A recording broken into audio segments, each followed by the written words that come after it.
जय माता दोस्तों, आज मैं आपको जो जातक 3 तारीख को जन्म लेते हैं उनके बारे में कुछ विशेष जानकारी देने जा रही हूँ। अगर आपको मेरे द्वारा दी गई जानकारी अच्छी लगे तो इस वीडियो को लाइक करें, शेयर करें, साथ ही अपने चैनल को सब्सक्राइब करें। तो किसी भी महीने की 3 तारीख को यदि आपने जन्म लिया है तो आपको कलाकार कहा जा सकता है। आपको समाज से लाभ उठाना और मित्रों से अपने मन मुताबिक कार्य लेना बहुत अच्छी तरह से आता है।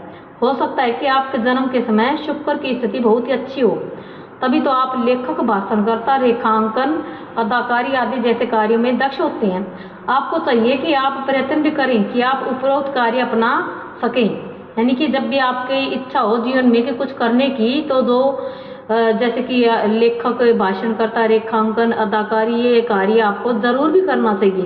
क्या ताकि जो मन मुताबिक आप काम करते हैं कोई भी अपने जीवन में, तो उसमें आपको सफलता ज़्यादा प्राप्त होती है, जो कि आप अगर बिना मन का काम करेंगे उसमें आपको इतनी सफलता नहीं मिलेगी और आप अपने जीवन में आगे नहीं बढ़ पाएंगे, न कोई अपने जीवन को ठीक ढंग से जी पाते हैं। और इसके लिए इसके साथ ही अगर आप हीरा रतन भी अगर आप अपनी उंगली में धारण करते हैं तो ये भी आपके लिए बहुत ज़्यादा लाभकारी सिद्ध होता है। जय माता दी।